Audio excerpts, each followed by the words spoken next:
Hello, this is Frank from Gettysburg Trains again, and I want to do a video on some improvements I've made over the last couple of days on my layout. Two things I want to focus on today are some lights and as well as smoking buildings. If you look at some of the older train run videos against Gettysburg Trains Run 4 Parts 1 and 2, you will notice that a lot of the buildings that were not smoking on the older runs are now smoking. So I want to talk about how I did it, what I used to do it, and how you can improve your layout too. If you notice on a lot of my running videos, I'm not going to run the trains on purpose because I want it a little bit more quiet. For instance, over by the Allegheny over there, you will notice a street lamp from the 1920 era just above the Allegheny. As well as going around the layout, another like 1960s looking one here just across the street from the diner. I use these basically primarily to throw a little bit of light up onto the platform around the tracks. Sometimes if I think my trains are running out of smoke, I'll run them under those lamps and check. What I've done over the last couple of days is I've added some street lamps. Since I have these roads here on my layout and buildings, I've added these little tiny street lamp posts to the layout, and they're gorgeous. They're made by Lionel. You get 4 of them for about 25 bucks, and they run right off of the transformer power, and they really give your buildings a fabulous look. I mean, if I hold this camera right here right now, you got that parking lot feel with the BMW car, the building, a couple folks standing right outside the street lamp there, here next to the Maple Donut shop. Which brings me to my next improvement I made. As you do know, I love my buildings, and this building here is Samuel's Meat and Fish Shop, as well as the Maple Donut shop here. These are both Mike's Train House or MTH buildings. I think they make some of the nicest accessories in the market. And if you're looking in the video for the Train Run 4, you will notice both of these buildings smoking. Now, when they come stock from the factory, they do not smoke. They do not have smoke units in them. They have great lighting system here, where they have lights on all the separate floors. They have this gorgeous blinking sign on both buildings. So they do a great job with the buildings themselves, with the lights. However, buildings have heating systems in them. They smoke in real life, and I felt that was one element that was missing. The old Lionel Classic train station. You've seen this a lot in the 70s. It was recreated. It's still being made today by Lionel. And I might have one of the only ones that smoke.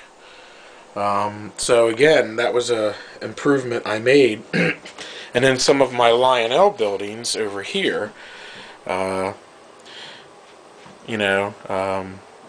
they also come with lights. They're not quite as detailed as the MTH buildings, but I have made some improvements on those buildings over the last couple of days, and one of the improvements I did make was I added smoke units to them. Now how I did that was I got online and went to Sooth's website. Now, Sooth is a German manufacturer of smoke units for trains, but they also have this unit here, which is a chimney smoker.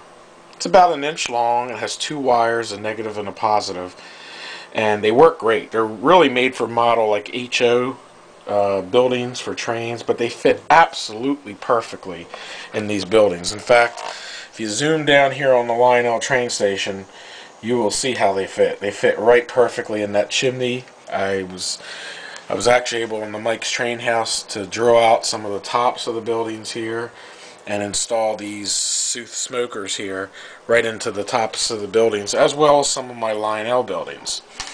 Now, what I like about them is that they don't get real hot. They're not melting my buildings, and they're not stingy. I can get maybe 2 drops of smoke fluid, 2 or 3 drops of smoke fluid, and they'll last 10-15 minutes with no problem and no issue. And I think that's great. I think that's, I actually ran Now I got the sucker really smoking here.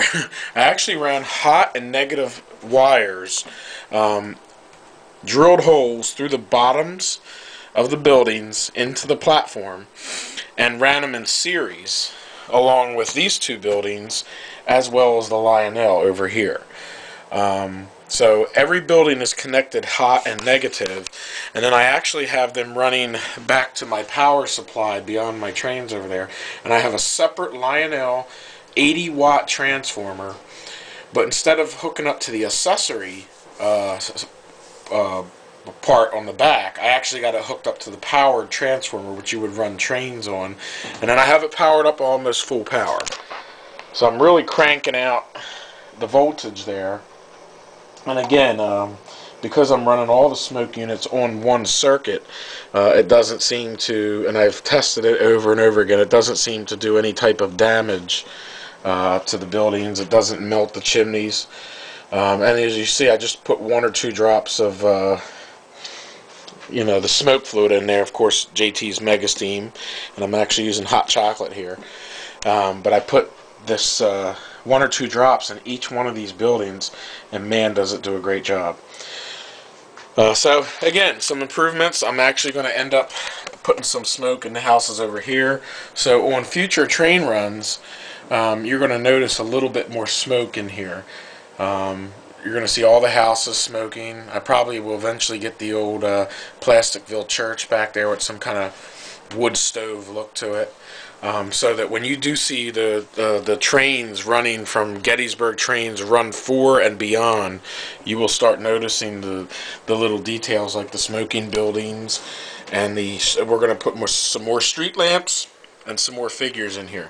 So again, a little tip for the day on how to get your layout come to life a little bit more using the Sooth chimney smoker. Which you can actually find from Sooth's website, or if you do an eBay search, you'll find some company out of New Jersey sells quite a few of these, and they run about 15 bucks a piece. And basically in the package you get the Sooth chimney smoker, you get a little container which you can actually use as a dipper to put the fluid in, and then you get a very small bottle of the Sooth's smoke fluid, which again, next to the JT's Mega Steam, is probably the best smoke fluid on the market. I like JT's, and then Sooth is a close second there. So again, that's some tips for your layout. Go out there, guys, get that layout a little bit more realistic, and then go ahead and give me an email or send me some feedback and let me know how it works out for you. And again, as always, I appreciate all you YouTube watchers here, and keep in sending the tips and the questions, and I'll go ahead and answer for you. From the Train Man, I'm signing off. Thank you.